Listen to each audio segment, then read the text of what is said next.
Bem, hoje nós vamos resolver o seguinte exercício, que pede para nós traçarmos as linhas de influência das reações de apoio do cortante em relação a S1 e do momento fletor também em relação a S1. Nesse exemplo aqui nós temos uma viga Geber que possui 4 apoios, sendo um deles de segundo gênero, 3 de primeiro gênero e 2 rótulas. Vão ser definidos como A, B, C, D e as rótulas como R1 e R2. E o nosso S1, que é a seção que ele pede para calcularmos, fica entre A e B. Então, inicialmente, nós devemos separar essa viga em 3 seções, da menos estável para mais estável. A menos estável vai ser essa parte aqui que contém as duas rótulas, que ela vai estar apoiada sobre essas outras duas vigas em balanço aqui. Essa aqui que contém o CD, que começa em R2, CD, que tem dois apoios de primeiro gênero, logo ela é menos estável do que essa outra aqui que contém um de segundo gênero e um de primeiro gênero. Isso aqui vai nos ajudar a calcular o nosso grau de indeterminação da viga, que vai ser calculado da seguinte forma: o número total de reações menos o número de vigas simples, que seria a mesma coisa que o número de seções, vezes o número de equações. As reações que nós temos vão ser 5 reações dos apoios, referente a 2 aqui de primeiro e de segundo gênero, e 3 dos apoios de primeiro gênero, logo temos 5. Mais 4 das duas rótulas, cada uma tem 2 reações, totalizando 9 reações. Nós temos 3 seções, essa primeira aqui, essa segunda e essa terceira, como vimos naquele outro desenho, e o número de equações que vai ser sempre 3. Logo, 9 menos 9 vai ser igual a 0, ou seja, temos uma estrutura isostática. Então, tendo definido isso, nós vamos começar a resolução do nosso problema.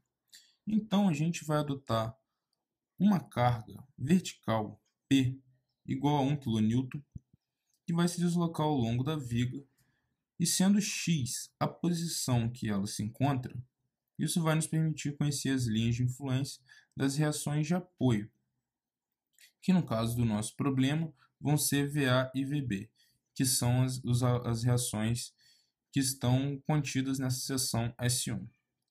Ou seja, essa força aqui de 1 kN, que é uma força hipotética que a gente vai usar para a resolução do problema, ela vai se deslocar ao longo de toda a barra, 1 metro, 2 metros, 3 metros, até o final da barra em 18 metros. E a gente, para começar a fazer esse cálculo, a gente vai começar através aqui do grau de estabilidade das nossas barras. Ou seja, a gente deveria começar a calcular a partir das duas rótulas que estão no meio ali e que estão apoiadas. Por quê? A força vertical dessa rótula VR1 aqui, ela vai entrar no sentido contrário nessa outra barra mais estável aqui. Só que, quando a gente começa com a força aqui em 0 metros, a gente não vai ter nenhuma força aqui. E isso vai acontecer até quando a gente chegar aqui em 7 metros. Então, a gente vai ter que o VR1 mais o VR2 vai ser igual a 0. Ou seja, a gente vai começar a calcular somente através dessa última barra aqui, né? Então, a gente vai começar na resolução do nosso problema adotando a força P igual a 1 em 0 metros. E aqui eu coloquei uma observação para lembrar que o somatório das forças verticais vai ser sempre igual a 0, o somatório do nosso momento total vai ser igual a 0 e o somatório das nossas forças horizontais também vai ser igual a 0. Ou seja, quando a gente tem aqui essa força aqui em 1, a gente vai ter VA mais VB menos 1, que vai ser igual a 0. Ou seja, VA mais VB vai ser igual a 1. E sabendo aqui que o nosso momento gerado em A vai ser igual a zero, aí a gente vai adotar aqui, durante toda a nossa barra, a convenção do momento anti-horário, né? Então, a gente vai ter que momento em A igual a zero, ou seja, nós vamos, a partir daqui, quais as forças que vão estar influenciando nesse momento em A. A única força que não está aqui contida em zero vai ser exatamente só o nosso VB, já que o 1 também está em zero. Ou seja, nós vamos ter o VB vezes 4, que é a distância do ponto VA até o VB, ou seja, 4VB igual a zero. Ou seja, nós vamos achar que VB é igual a zero. E satisfazendo essa condição inicial VA mais VB igual a 1, vamos achar que o VA é igual a 1 kN. Então, em 0 metros, exatamente isso que acontece. Quando nós vamos para a distância de 1 metro, nós vamos ter a mesma configuração de quando x está igual a 0 metros, com a única diferença de que, no cálculo do nosso momento em A, novamente aqui no sentido anti-horário, nós vamos ter o 4VB, né, que vai estar atuando de forma positiva, porque aqui a gente está adotando o sentido anti-horário, ou seja, o VB ele aponta para cima, ele ajuda nesse momento em A, menos 1P. E o que seria esse 1P? É 1 metro, que é onde o P se localiza. O P está distante 1 metro desse nosso apoio A, ou seja, 4VB menos 1 vezes 1, que é a força aqui P que a gente adotou, é igual a zero.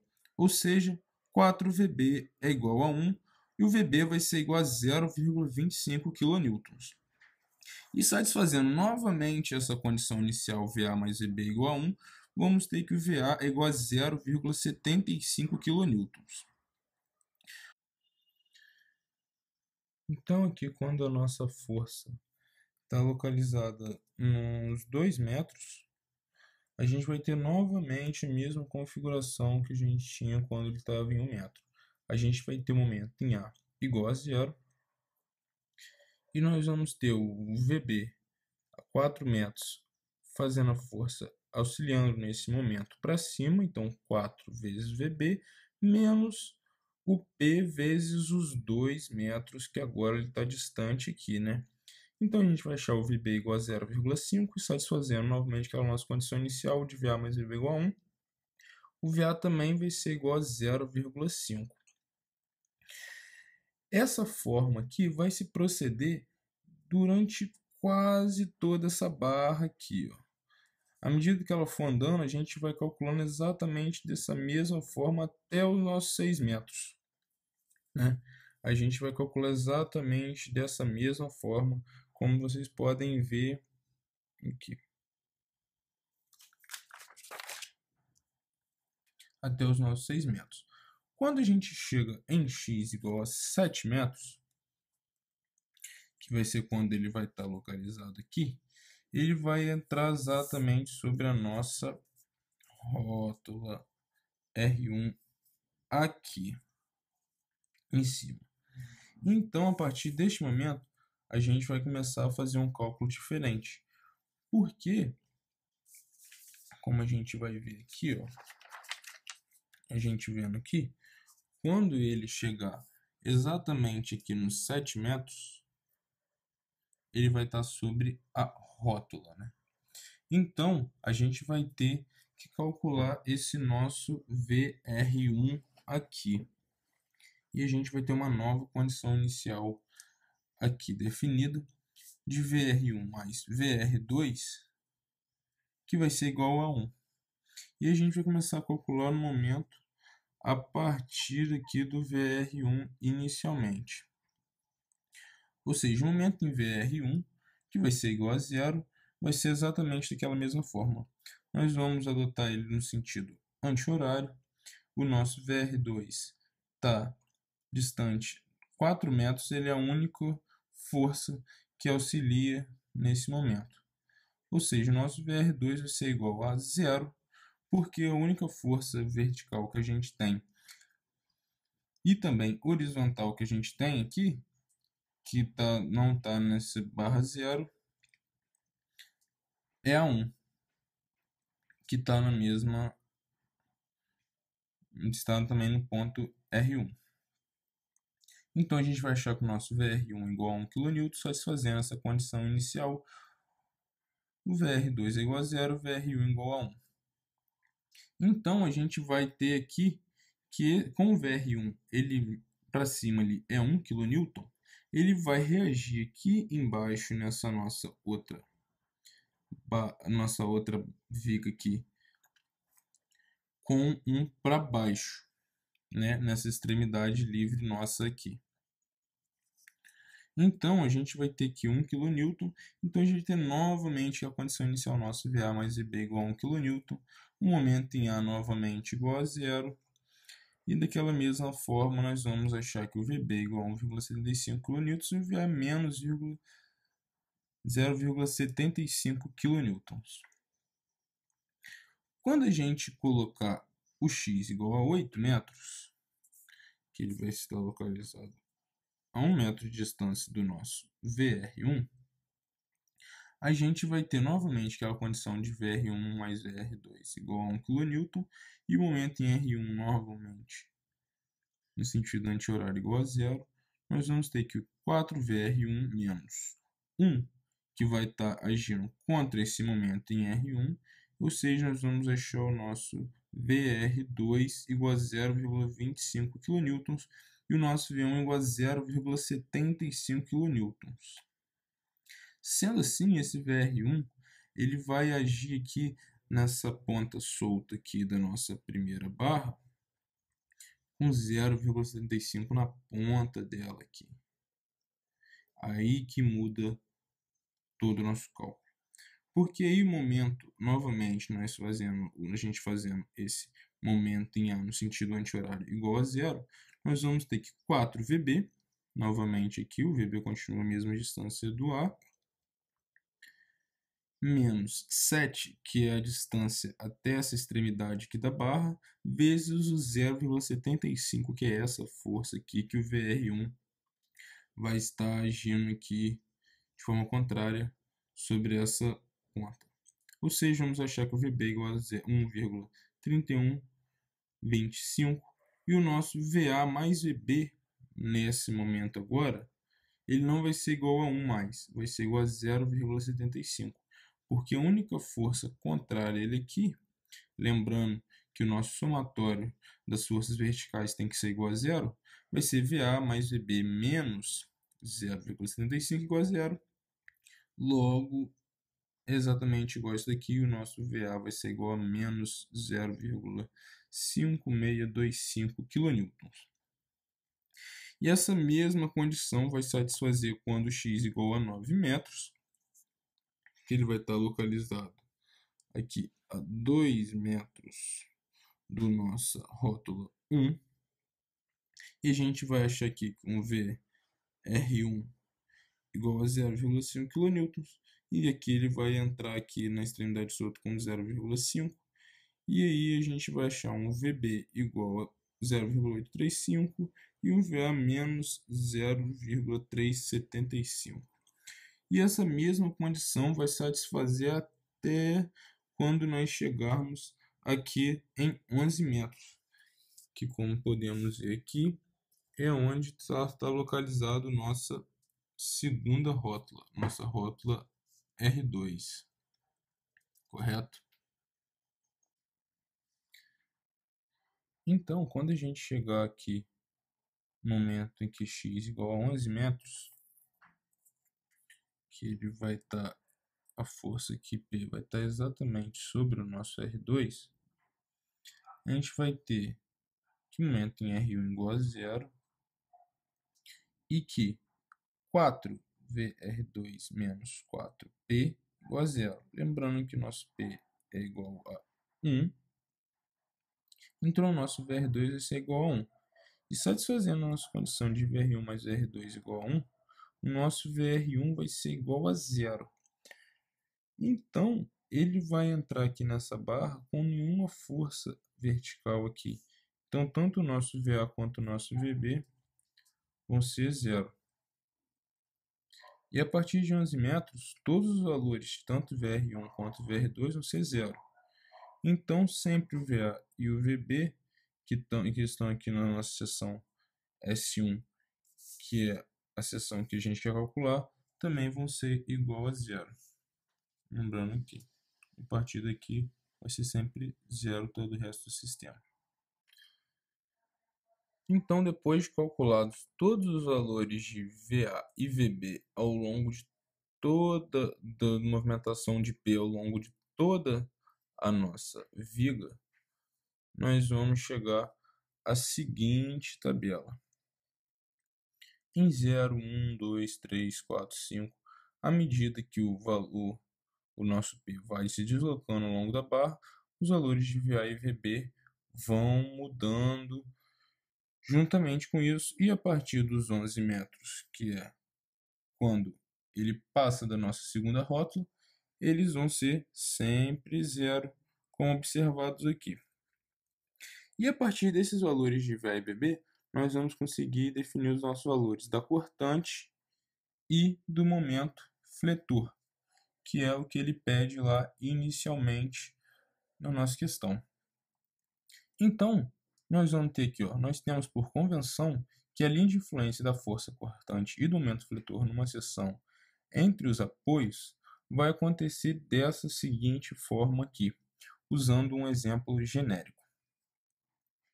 Nós vamos ter aqui no nosso exemplo genérico, a gente tem aqui um apoio de segundo gênero, um apoio de segundo gênero, A e B, mas poderia ser qualquer outro tipo de apoio. Esses dois aqui estão sendo usados somente para exemplificar a forma geral de se fazer isso aqui.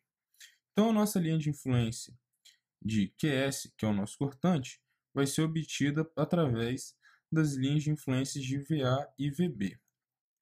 E chamando a carga unitária P de 1, igual no nosso exemplo aqui em cima, nós vamos ter que, quando x, que é a distância da extremidade esquerda da barra até a nossa força P for menor do que a distância da extremidade aqui até a nossa seção, nós vamos ter que QS é igual a menos VB. E quando x for maior que AC, novamente aqui, AC vai até a nossa seção, vai ser QS vai ser exatamente igual ao VA. Mostrando isso daqui, quando nós temos ele aqui, a força em 0 metros, até chegar ao nosso S1, nós vamos usar aqui pela convenção menos VB. Ou seja, nós podemos observar aqui, VB é igual a zero. Aqui em 1 metro ele vai ser menos 0,25. E em 2 metros nós vamos ter essa questão aqui, que é mais ou menos 0,5. Por que isso? Exatamente antes da barra, ele ainda é menor do que essa distância aqui, né? Correto? Entre a extremidade e a seção. Então, a gente estaria um sinal de menos. Exatamente depois aqui, ele vai ser maior. Aí a gente usaria o VA aqui pela nossa convenção aqui que a gente adotou. Ou seja, a partir daqui, de quando x igual a 2 metros, até o nosso sinal da barra, a gente vai ter que o cortante vai ser exatamente igual ao nosso VA, como vocês podem observar aqui.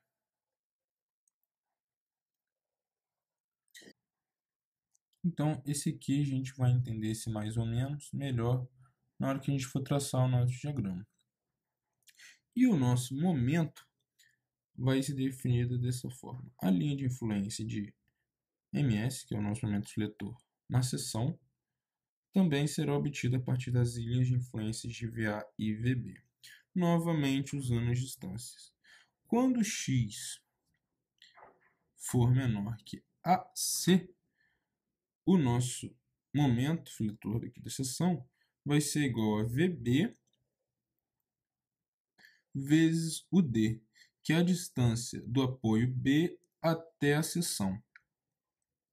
E quando x for maior do que AC, ou seja, o nosso P estiver depois aqui do S, o nosso momento fletor na seção vai ser igual a VA vezes C, ou seja, vai ser o VA vezes a distância do apoio A até a nossa seção definida na questão.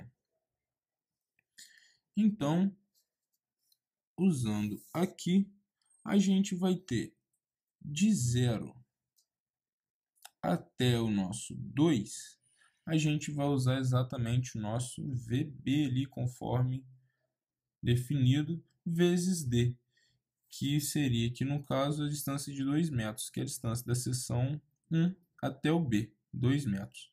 Ou seja, VB vezes 2, 0, aqui vai ser 0,5 em 1, e quando nós chegarmos em 2, que vai ser exatamente aquele mesmo ponto que a gente teve aqui, ele vai ser igual a 1.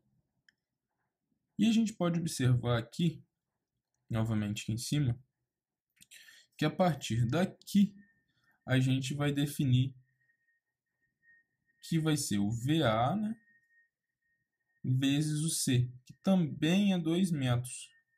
O S1 está distante de 2 metros da nosso apoio A. Então aqui a gente não vai ter que problema de sinal, o que exatamente vai refletir no nosso momento no gráfico do momento fletor, que não pode ter nenhuma quebra, né? E a partir daqui nós temos sempre 2 vezes VA, que lembrando é a distância do apoio A até a seção 1.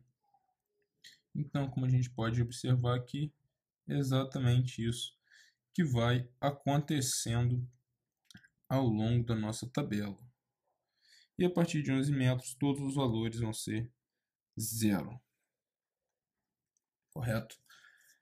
Tendo definido isso, nós vamos começar a traçar os nossos diagramas. Inicialmente, vamos traçar aqui os diagramas das linhas de influências de VA e de VB. Correto? Usando os nossos valores aqui da nossa tabela.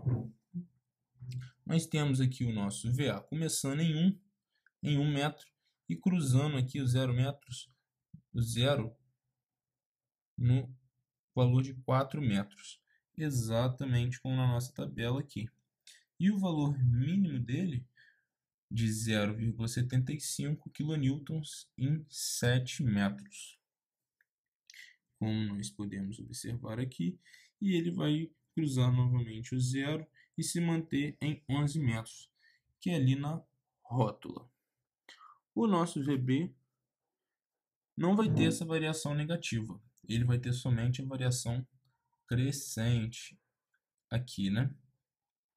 Que vai ter o valor máximo de 1,75 na nossa rótula 1, que vai ser na distância de 7 metros, aqui como na nossa tabela também.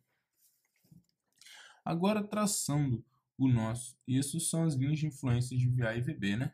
Agora traçando o nosso diagrama do esforço cortante, nós vamos observar essa questão aqui do mais ou menos 0,5. A gente pode observar que o nosso esforço cortante vai começar em 0, correto? Vai crescer até o 0,5 negativo, e exatamente neste ponto aqui, em que se localiza a nossa seção 1, na distância de 2 metros, ele vai para 0,5 positivo, tendo esse corte aqui na vertical aqui, né? Pelo fato dele ter essa força de 1 kN aqui. Então, o nosso diagrama cortante fica dessa seguinte forma. Ele vai até o menos 5 negativo, vai até o mais 5 e a partir daqui ele vai decrescer até o menos 0,75 em 7 metros, como pode ser observado aqui, e depois ele vai crescer novamente até o zero na rótula e vai continuar em zero até o fim da barra. E o nosso momento fletor, gráfico de diagrama momento fletor, finalmente fica dessa seguinte forma, né? Ele começa em zero, decresce, vai crescer até o 1. Vamos observar aqui os sinais que no diagrama momento fletor é positivo para baixo e negativo para cima, né? Ele vai crescer até o 1 kN, depois ele vai cortar o zero em 4 metros, que é onde fica o nosso apoio B, como pode ser observado aqui. Depois cresce até 1,5 metros, aonde fica a nossa rótula 1, como pode ser observado aqui. E depois vai zerar exatamente na nossa rótula número 2. Então, esses são os nossos diagramas conforme pedido na nossa questão em relação à nossa seção número 1. Seção 1 aqui, localizada em 2 metros.